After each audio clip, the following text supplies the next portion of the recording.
This may look like an astronaut training for the Olympics, but that's not what's really happening here. For the ISS, you want a rigid lower half with the ability to rotate around the waist, and then a consistent working envelope, which is about right here in front of you. Easy to translate along the handrails. So low torque in the upper joints, good dexterity in the gloves is a big one. Eric Vallis is a senior systems engineer. He's been testing out a prototype of a new spacesuit, which NASA hopes to use on the International Space Station by 2026. The spacesuits that are being used now in the International Space Station by NASA are suits that were really designed in the 70s. These are suits that were originally designed for the Space Shuttle program. Due to the lack of funding, NASA kept working on them, kept repairing them and maintaining them for all these many years. But really, these are suits that are at the end of their useful life. NASA tried to update its suits in the past. A 2021 report by NASA's Office of Inspector General found that NASA has spent over a decade and an estimated $420 million to develop a next-generation replacement for its aging spacesuits, but failed to produce any operational suits. Estimates show that by the time new spacesuits are actually in use, NASA will have spent more than $1 billion on the redesign and production. There were two different issues. One was lack of funding. NASA had to get funds, sometimes from other projects to fund their suit. And the second problem was that there was no destination. The projects of NASA have been moving through different political agendas during the last few years, and something that you need in any scientific and technological organization is a purpose and a timeline. NASA is now going another route, contracting with commercial companies to make and maintain its new suits. So without further ado, I am very happy to announce that the awardees will be Axiom Space and Collins Aerospace Industry Team. CNBC got a rare look inside Collins Aerospace's new 120,000 square foot manufacturing and testing facility, located at the Houston Spaceport in Texas, where the company showed us its new spacesuit.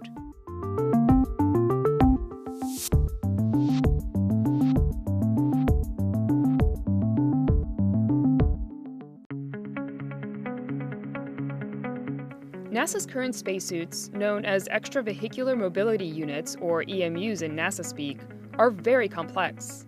The current spacesuit has roughly 18,000 components that make it up, and the interior volume of the suit is roughly equivalent to the size of a small refrigerator, about 5.5 cubic feet.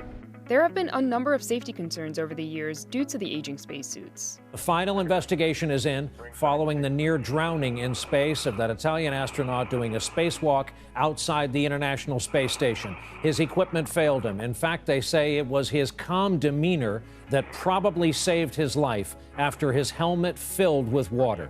In 2022, NASA temporarily suspended all spacewalks following another incident where an astronaut's helmet filled with water. We're starting to see some degradation of performance, some components that need to be replaced.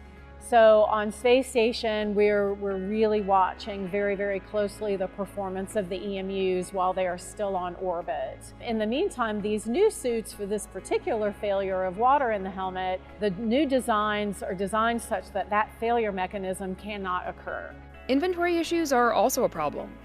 In 2019, NASA was forced to cancel what would have been the first all-female spacewalk on the International Space Station because the agency did not have the proper spacesuit sizes available for both female astronauts. In the beginning of human space exploration, the spacesuits were custom-made. With the beginning of the Space Shuttle program, there was this idea of abandoning the custom-size system and going to small, medium, and large. That worked for a while, but as our astronaut corps is getting more and more diverse, the sizes don't work anymore. NASA's Office of Inspector General also noted that of the original 18 primary life support system units, only 11 remain in NASA's inventory to support the ISS program, with only 4 of these units actually on the ISS at any given time for astronauts to use during spacewalks. These are suits that were originally designed not to be serviced in space, but to be serviced here on Earth, because they were dependent on the space shuttle. So now kind of changed the objective because they have to keep them up there, and the astronauts are the only ones who can repair and maintain them. So the number is very, very minimal. The Portable Life Support System, or PLIS, resembles a bulky backpack and is one of the two main components of the spacesuit, or EMU. The PLIS houses a variety of components that perform functions needed to keep an astronaut alive in space, including providing oxygen, maintaining body temperature, and removing carbon dioxide buildup from the spacesuit. The second major component is the Pressure Garment System, or PGS, which is the white garment that surrounds astronauts. Its main purpose is to maintain appropriate pressure around astronauts' bodies to keep them alive in the vacuum of space, as well as protect them from orbital debris. Underneath the PGS, astronauts don a liquid cooling and ventilation garment, through which cool water flows to help regulate their body temperature. The new suit designs follow a similar suit structure, but are modernized. There's just normal, what we call obsolescence issues. Certain parts we just can't get anymore. And so we are building a new suit so that we can start using new components, take advantage of all of the new technologies that are available to us now that just simply weren't available nearly 50 years ago.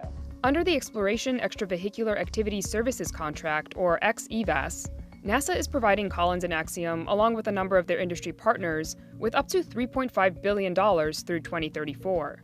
Axiom won the first $228.5 million contract to design the suits that will be used during NASA's Artemis moon missions, and Collins won the second $97.2 million contract to design and develop a new generation of suits for the International Space Station. In addition to making the spacesuits, Collins and Axiom will be tasked with providing maintenance and parts to keep the suits in working condition, as well as conducting training and operational support for NASA staff. The beauty of this contract is the functional requirements for these two suits are very, very close. So at any given time, we could ask either of those contractors to actually start working on the other, what we call platforms. And we also have what we call an on-ramp clause in the contract, which means if another company comes into play and they have the capability to compete, we can actually bring them onto the contract and allow them to compete on task orders as well. Kearney says the continued competition helps incentivize the contractors to perform on cost and schedule, and ultimately helps keep the expense to the government down.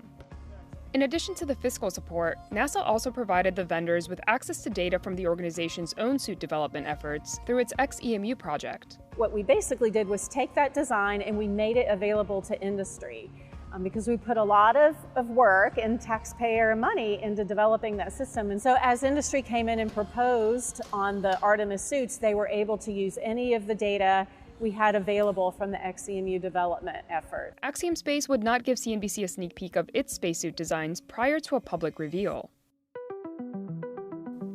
To design this new spacesuit, Collins Aerospace is working with longtime partner ILC Dover, as well as Oceaneering. Collins, which is part of aerospace and defense giant Raytheon Technologies, is responsible for the life support system, while ILC Dover is in charge of devising the pressure garment. Oceaneering will handle spacesuit and vehicle interface capabilities. The companies have a long history of working with NASA. We were actually selected to design and develop and provide those spacesuits for the Apollo mission, along with our partner ILC Dover. We were actually also selected to design and develop the Space Shuttle EMU, or Extravehicular Mobility Unit. ILC Dover and Collins also designed the spacesuits that astronauts currently use on the ISS. One striking difference, though, is the weight. The current EMU weighs about 275 pounds on Earth, significantly heavier than the prototype that CNBC saw. There are also other upgrades. This helmet is different than the one that's used on the EMU now. It offers a better range of visibility. It has protective visors to protect from the sun's radiation and glare. The upper torso is adjustable, so it fits crew members better and can be adjusted while they're on orbit or doing a mission to help prevent shoulder injuries and to make their EVA more comfortable for them. The upper arm is also new to this architecture. It provides a better range of motion and a lower torque motion than the current EMU. Furl says that while the current EMU fits the 5th to 95th percentile of astronauts, this new suit is designed to fit the 1st to 99th percentile of astronauts using fewer parts. As a result, 30% less hardware needs to be launched into space, meaning lower launch costs and decreased crew training time. Another big improvement in this new generation of suits is their increased mobility and range of motion. Things like standing up, you really got to find the angles to rotate your body, but it's definitely something that we couldn't do before in the EMU. Extended range of motion becomes particularly important for planetary exploration. Though Collins' contract with NASA calls for making spacesuits for the International Space Station, the company and its partners are designing the suit with future planetary missions, like trips to Mars and the Moon, in mind. For something like the Moon or Mars, definitely the less restriction you have in the lower body, the better.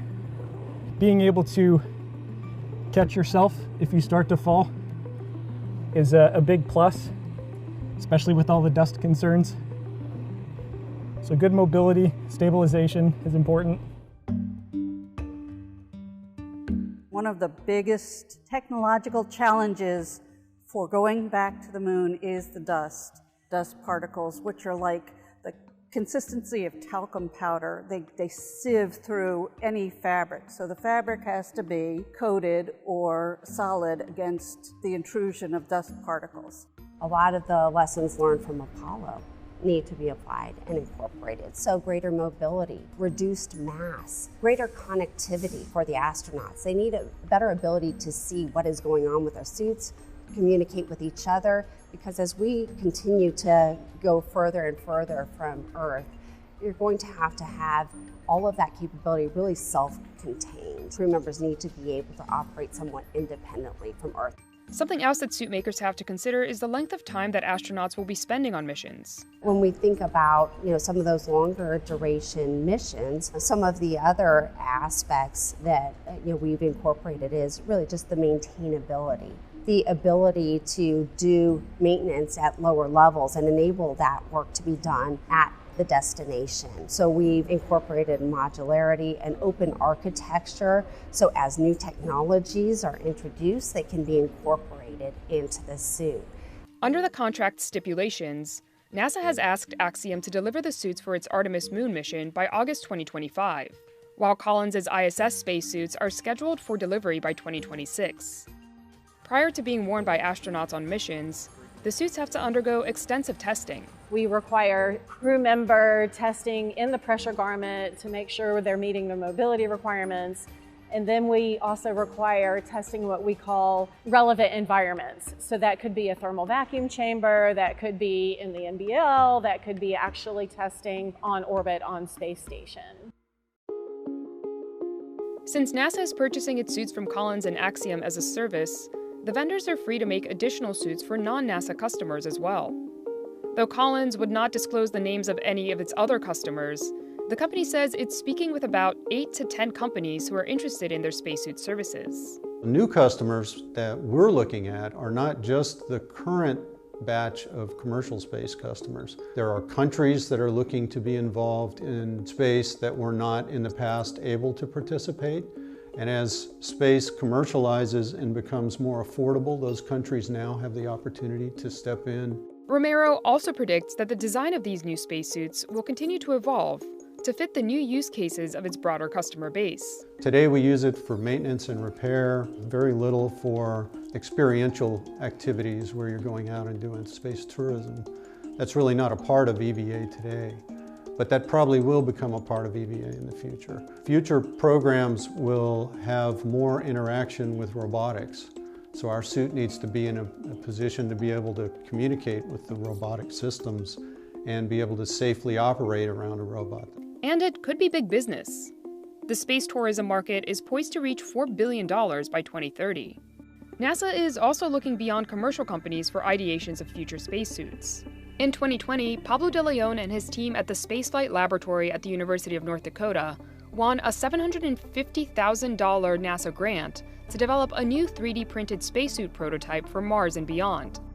De Leon has worked on a number of NASA spacesuit projects in the past, but says this one's a little different. Some of the advantages will be first to make replicable manufacturing. The second will be that you can scan the body and then build a suit that will be specifically designed precisely to that particular astronaut. And the third one is that once that our space flights go farther away from the Earth and we go say, to Mars, for example, we're more than 1 year away from our planet. And if we need a replacement, say a glove, a boot, any other part of a spacesuit, we're 1 year away to get that replacement. So what about if you can build a machine that will put together your suits and you bring that machine to Mars? De Leon adds that exploring the surface of the moon and Mars will likely mean that astronauts will be using the spacesuits much more frequently. Going back to the moon will require that we'll do explorations almost every day or every 2 days. The same for Mars. Spacesuits, I think they kind of hit a nerve with people just because there's a very human element to them. It's exciting to work on something that's so critical, that keeps crew members alive and safe. I know it's a big responsibility that we feel every day when we make decisions in the designs. Yeah, it's really exciting.